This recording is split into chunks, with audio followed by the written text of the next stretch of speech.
Gosh, you guys, we made it. Did you hear? California is the fourth largest economy in the world. Yes, we did it. We are fantastic now. Our roads are fixed. We aren't overtaxed. People, our schools are fantastic. We have made it. California is number 4 in the world. Wow, you guys, we did it. Great job, everyone. So today, uh, we're actually not doing too well as Californians. In fact, California, it seems like it's thriving, but Californians are struggling. Our groceries are, too expensive. Our energy costs are too expensive. Our food costs are too expensive. Our gas is too expensive. Our roads are awful. Our schools are terrible. Many of them are failure factories. And as we all know, if you don't educate, you incarcerate. And we do not lead the world in education. We lead the world in incarceration. 5% of the world's population, 25% of the world's prison population in America. So are we doing well? I don't think so. I don't think that we're doing well at all. In fact, I think that we have to start calling it out and talking about the places that we are failing, but we also have to start offering solutions. And I have one of those that I'm really excited to talk about today. So, for those of you that don't know, there is a conversation that really Andrew Yang normalized, brought to the mainstream a few years ago with this conversation about UBI. And I read the book. I expected to hate it, but I didn't hate it. I didn't hate it. It was actually kind of an interesting conversation about financial waste and where we're headed right now with artificial intelligence and this fourth industrial revolution, and the fact that there is no roof on our economic system, but there's also no floor. And so a lot of people are falling through it right now. And that's why we are not, in many people's eyes, the fourth largest economy in the world. We're all doing so good here. We're actually struggling. We're suffering. People are not doing well. California is a mess. There are homeless everywhere. Our schools are terrible. You like the sound effects, guys? I just found these. This is fun. Let's jump in. We're going to talk about the Golden State Dividend today. The Golden State Dividend is a book that I wrote about in my books, Common Sense for California. But I did a lot of reading to get here because it wasn't just something that I flew by overnight. We talked about this book. This book really normalized the conversation around UBI, but it also talked about how it almost happened in California. Then there's Rutger Bregman. He talks about his the BS jobs that we have currently, that there's a lot of streamlining that's happening, not just through artificial intelligence, but through technology in general. And then where's the floor going to go? How are people going to continue to eat? And then this, Andrew Yang, you kind of blew it, buddy.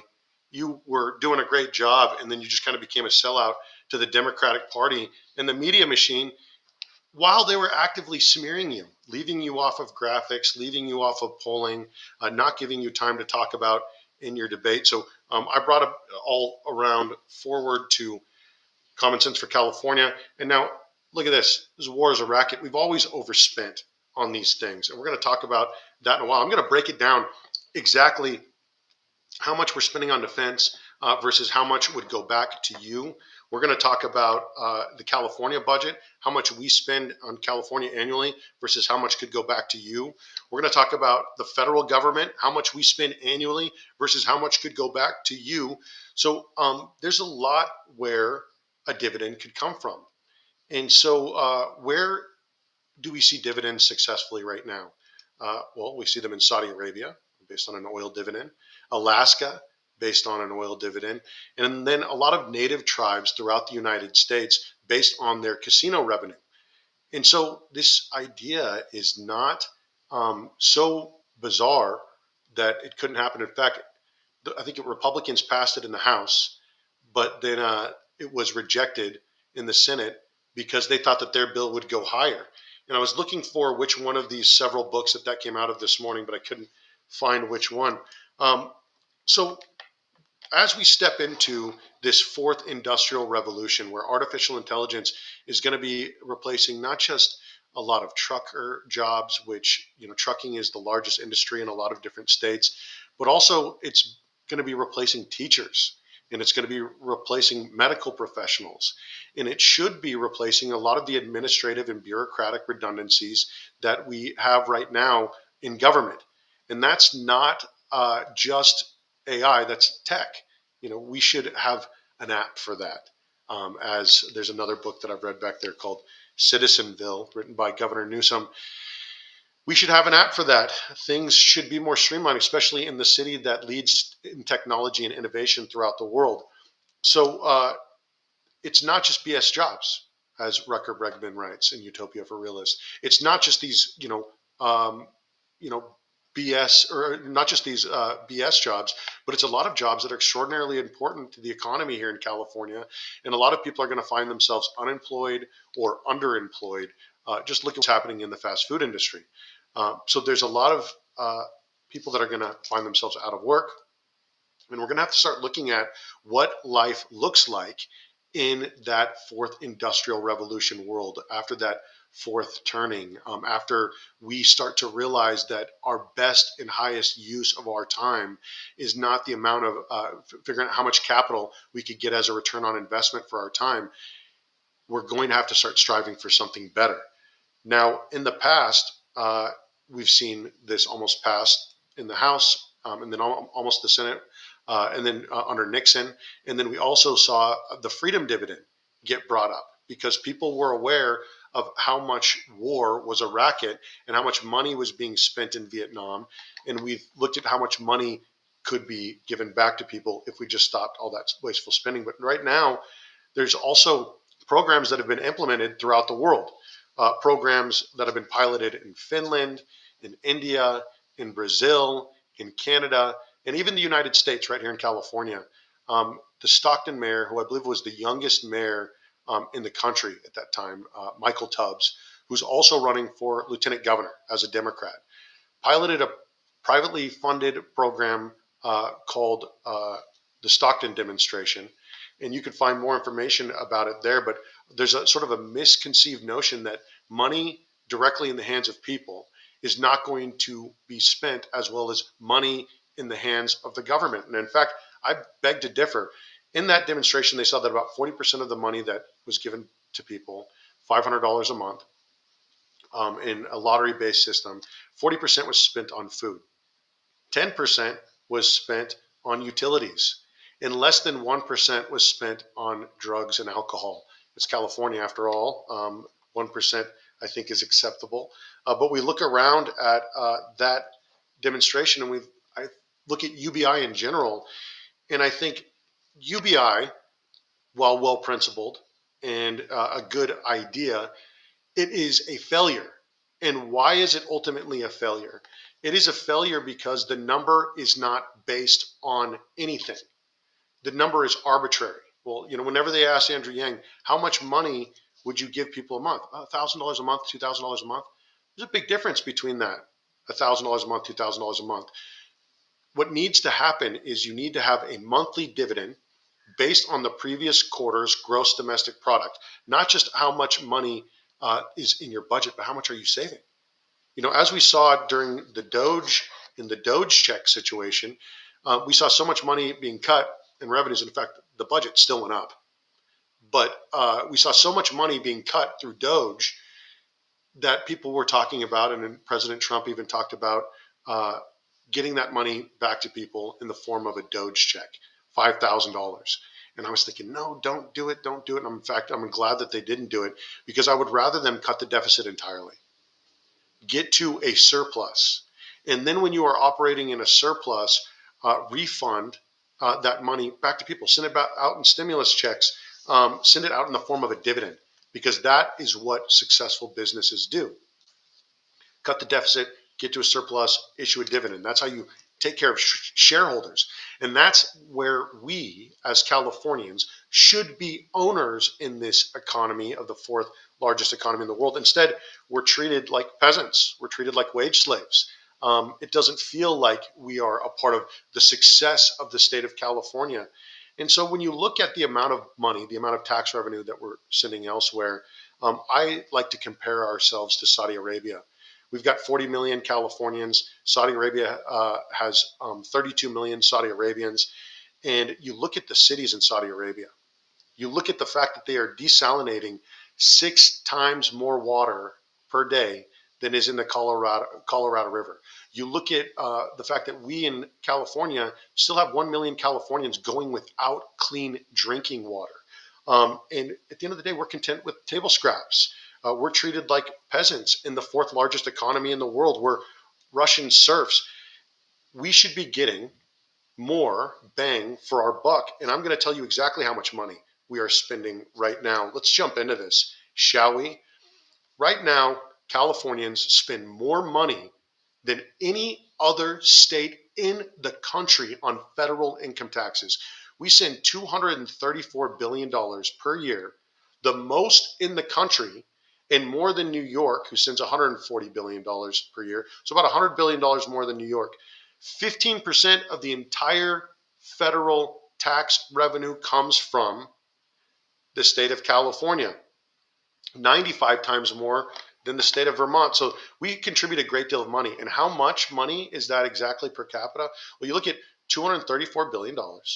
You divide that by the 40 million people that we have in the state of California, and it comes out to about $487.50 per month, or $5,850 per Californian.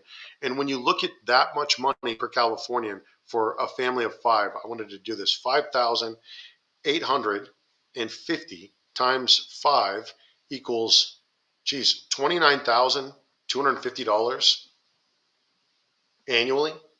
That's a lot of money that could be sent back to Californians, because it would be one thing if we were balancing the federal budget. It would be one thing if we weren't meddling in wars throughout the rest of the world. It would be one thing if we were being responsible with the Department of Defense budget, but we are not being responsible with the Department of Defense. And this is nothing new. It was outlined 100 years ago by General Smedley Butler, the most decorated Marine Corps combat veteran of all time up until that point, when he called it out that war is a racket. And has it gotten better or has it gotten worse? I was excited when I saw that Pete Hegseth was going in to be the head of the Department of Defense. I was hoping that we were going to start cutting some of that budget and starting to get disentangled from the rest of the world, because this is the track record right now with the Department of Defense. They've failed 7 straight consecutive audits. 7. They're unable to account for 61% of $3.5 trillion throughout the globe. It's about $2.2 trillion. Just, we have no idea where it is in money, in assets. That's our money. At the end of the day, we talked about that California contributes about 15% of the total tax revenue to the country, to the federal government. I look at that $1 trillion that's spent annually on war, and I think about, America could use $1 trillion infrastructure package. We could use that stimulus, because right now, so much of this country looks like a third world country, but we're so busy perpetually meddling in other countries, which is devaluing our dollar and destabilizing our home. So what would happen if we took that $1 trillion annual operating budget and we just sent it directly back to people? Well, that would be about $2,941 per American. If we just, looked at those failed audits and said, maybe we should just give that money directly back to people instead of spending it on blowing up the world. And then the California budget. The California budget itself, not what we pay to the federal government, but what California operates in our budget annually. Our annual budget is $322 billion a year. $322 billion. That's a pretty large operating budget. So that comes out to about $8,050 per person annually, or about, where's the my per month there? It looks like I didn't do that. But you know what I did do? I tallied all of these up. So if you took the amount of money that we spent on the federal government, that $234 billion, that $5,850 annually, and then you took the amount of money that we spent on defense, $2,940 per person annually, and then you took the $8,050 annually on the California budget, annual budget per person, you would have $16,841 per person, or $1,403 per month. I'm just looking at why are we paying 3 times for something that we're not getting once? Why are we paying 3 times when, our streets aren't safe, when our communities are run down, when our roads are run down, when our schools aren't the best ran in the world? I am tired of the amount of waste that gets sent through the rest of the world. But let's look at the Golden State Dividend just from a financial perspective about an informed voter, because I believe that that's what it would create. If you told people that these checks that we are sending out monthly are based on our gross domestic product, they're based on our revenue, that dividend is going to go down for every wasted dollar that we spend on some bureaucrat making $240,000 a year in Los Angeles solving the homeless issue with a 30-something $1 million annual budget. This is the kind of stuff that drives people absolutely freaking nuts. And so when you look at it and you say, oh, well, if I voted for people that are cutting into the dividend, that aren't being fiscally responsible, that aren't looking at spending money at what yields a dividend, which we talked about that in a great deal yesterday in the state treasurer position. 48 million acres in the state of California, 5 new cities.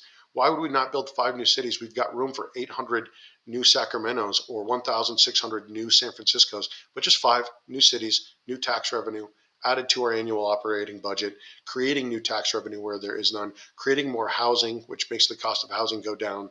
There's so many things that we could do to create more revenue. The amount of oil that we have, some of the deepest oil reserves in the world, lithium, nuclear energy. But what do? We cut down and eliminate our oil. We cut down on our oil infrastructure. We cut down on our water infrastructure. We cut down on our nuclear energy plants. We cut down on the amount of farms that are producing food. All of these things create less product, which then therefore makes the price go up because they're scarce. Instead of capitalizing on scarcity, we should be banking on abundance. Let's make it rain. Let's make more money. We should be living like we are rich. We are the 4th largest economy in the world after all. Right? We made it. We're rich now. So it would create a more informed voter. People are not going to want to vote for people that are wasting their money on war, that are wasting their money. Over 50% of our state budget goes to education every year. We don't have the best paid teachers. We don't have the best educated students. So what is that money being spent on? The lottery money was supposed to save our schools. So at this point, you also need to look at the fact that in this 4th industrial revolution, in this artificial intelligence revolution that is happening, it's not going to behoove us to hold back on the innovations that are coming through technology. It's not going to hold us or to behoove us financially. It's not going to behoove us in our standing with the world if we are holding back because of the redundancies that are eliminated through artificial intelligence. We should embrace a lot of the tech. We should embrace a lot of the opportunities that come from the elimination of additional workload, but then make it possible for people to continue to exist here because California can lead the world in tech. But if we're going to lead the world in tech and we're going to lighten the pain of our government workers and our tech workers or our hospital workers or our teachers that could be laid off during this artificial intelligence revolution, we need to make sure that we're making it financially productive to be a Californian, that people are an owner of this economy. Because at the end of the day, government, a government should be ran like a business, right? If government's going to be ran like a business, then a government should have product. A business should have product. And there's so much that government is equipped to handle, but we don't handle. Look at energy alone. The amount of money that we would invest in nuclear energy and the desalination process could get us caught up with Saudi Arabia and the rest of the world with the amount of water that we are producing, with the amount of energy that we are producing, which would bring down the cost of everything for our consumers. And instead, what we do is we punish people for being innovative when it comes to water. We put pumps on their wells. We stifle farmers. We dry up their land. We make it illegal to collect rainwater because we are creating scarcity. Why would we create scarcity when we can bank on abundance? And so the amount of investment that could go in, which would then create a dividend, because then what we could do if we have a surplus is we could sell our energy and our water to our water poor neighbors? Do you think that they're going to stop building communities in the desert? Do you think that those communities are going to not need water and energy? California should be an energy producer. We should be a water producer. We've got an 800-mile long coastline and the technology to do it. We should catch up with Saudi Arabia, like I said, the number one water producer, desalinized water producer in the world, 6 times more than the Colorado River, but instead 1 million Californians go without clean drinking water. And that's because we are contented with getting scraps from our master's table. And what I want everyone to do is understand that I am not the same as all of these other candidates. I don't want a table. I don't want a seat at the table. I'm not like these people, man. I'm really not. There's a lot of people that are very frustrated with me right now. In fact, I'm just going to talk about this really quick and then we'll wrap up. There are people that are frustrated with me because I'm running for governor. Get over it. Get over it. I'm willing to debate anyone, anywhere about anything, any of these other gubernatorial candidates, because we should not be afraid of competition as Republicans. We should not be afraid in a democratic process. Weren't we all frustrated with the DNC about them rigging 3 primaries in a row? And then you want me to bow out? You want me to kneel? I'm not a kneeler. I'm not somebody who bows to a king. I am my own person. There are things that are important to me. I have not made it. I don't have a great job. My children are not set up for life indefinitely. And I think more people are in my boat. More people are with me in my generation. We're struggling. And we know that there's no one coming to save us. So we have to save us. Am I right? 4th largest economy in the world. Are you kidding me? 4th largest economy in the world. We've got homeless people under every bridge. We've got teachers that have to tap into their pockets in order to pay for school supplies. 4th largest economy in the world. Every time I see a new ballot initiative, it will help us fund to scrape asbestos off of the ceilings with a little miniature violin playing in the background. It's ridiculous. We're sick of it. We're disgusted by it. We do not have a revenue problem. We have a spending problem in California. We have a bunch of bureaucrats that are running us into the ground. You want a seat at the table? No, I don't want a seat at the table. I want to flip the table. I don't want to sit at that table and be served and sit with all of you people that I am so disgusted with. I want to replace the table. I want to replace the people around it. I want to bring everybody into the house, the people's house. And that's what we are doing here with We the People. So at the end of the day, we are rich. That's the truth. California is rich. You might not be feeling it, but we're the 4th largest economy in the world. So what needs to change in order for us to get paid like shareholders, in order for us to be paid like owners? Instead, we are peasants in the 4th largest economy in the world. We are wage slaves in the 4th largest economy in the world. We're Russian serfs in America here in California because we can't afford a seat at the table. We can't afford to have a roof over our head. There's so many young people and people that are single that are sleeping in their cars and they're sleeping in storage units and they cannot afford to get by. They're showering in gyms. And we're the 4th largest economy in the world. Well, it's time that we get paid like it. If California is going to be doing well, Californians should be doing well. Am I right or am I wrong? And then tomorrow we're going to, in fact, you know what? That's a great place for us to go ahead and start ending it. I'm going to jump into these few comments that we've got here now. Michael Pan, I agree with you 100%. You are right. I think that we are all very tired of being treated like serfs.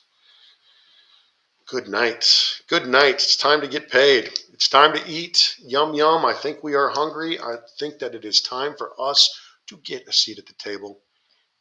And if we're not going to get a seat we don't want a seat at the table. We're going to flip it. It's time to go ahead and honor our forefathers. It's time to be good stewards of our inheritance.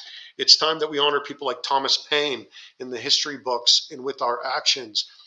If you are called to run, if you feel like you are sick of this system, jump in and run. Stop worrying about whose feathers you are going to ruffle. We should be ready to welcome debate. In the Republican Party, competition breeds innovation. Dialogue is what will push us forward. We can do better. We can do better. Holy smokes, we can do better. That was We the People. I appreciate you guys watching. We'll be back tomorrow with Chris Fish. We'll be back on Friday. We'll be back every day. We'll talk to you soon. Time to get paid, family. Time to stop getting squeezed for tax revenue. It's time that we cut oh, that's a good question. David, why do you think that the Republicans are scared of competition? Oh, you know what? Let's address that for a moment. The system hates competition, wherever it comes from, whether it's Democrats or Republicans. Look at the populists who ran in 2016. There was two of them. One was a Republican, that was President Trump. The other one was Senator Bernie Sanders. The two of them ran as populists on their respective sides. The Democrats cut down that process and didn't allow Bernie to hold the ticket. They conspired against him. And I can tell you it'll happen again. It happened again in 2020. And then in 2024, there were people that wanted to challenge President Biden, but nobody wants competition. Everybody wants to coalesce behind the winner. And so at the end of the day, it's the same thing that's happening over here. People just want to coalesce behind the chosen person, behind whoever the media has picked as the heir apparent. We have 13 months to have a conversation about ideas, about policies that will push our party forward through innovation and competition. Let's get the best ideas out there.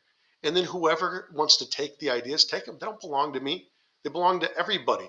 But this is what's going to happen. Mark my words. This is what's going to happen. Mark my words. This is what will happen. The Democrats will not allow Katie Porter to hold that ticket. She's too principled for the Democrats.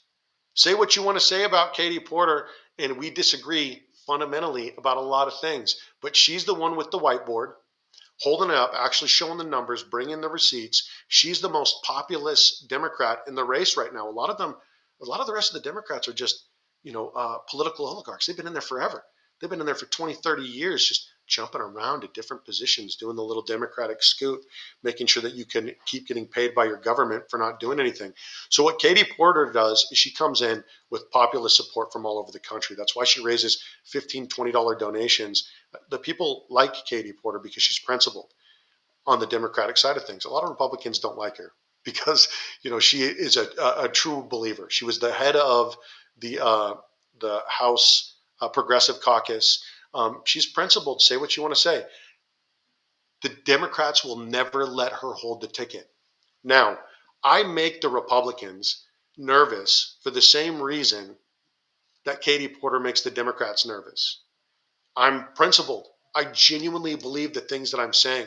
Everybody has been in a room where I have disagreed with the crowd. I have brought up a different viewpoint than they have previously considered. I am an ideas person. And you know what the establishment hates? It hates ideas. It hates populism. It hates the people that government is supposed to be serving, because that's what we're supposed to be at the end of the day. We're supposed to be a government of, by, and for the people. And that's not what we've become. So that's a great question. Why are people afraid of competition? Because they're always afraid of competition. They don't like outsiders. They want to go ahead and make sure that they get to pick their people, right? When you talk to the media establishment, you talk to hey, why did you endorse this person? Oh, well, he's one of us. He's a friend. He's a friend. It's like, okay, well, we're all sick of the camaraderie and the buddy, companionship and everything. We want people with ideas, people who are principled, people who are willing to duke it out without feeling so challenged and so fragile that we melt away like snowflakes.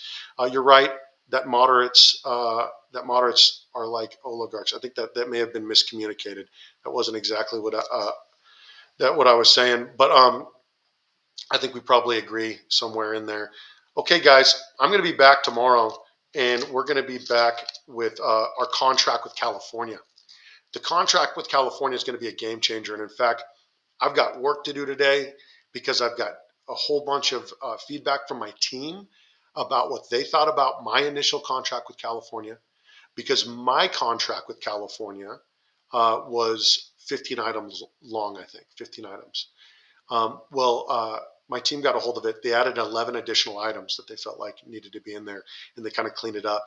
And I haven't read everything yet, and I need to get on that because this is not a me thing. We're going to end on this. This is not a me thing, family. I cannot do this by myself. California was not destroyed by one man. It was not just Governor Newsom.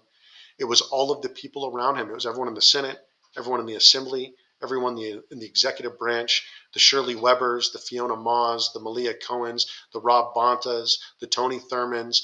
These are the Ricardo Laras. These are the people that destroyed California. It was a group effort.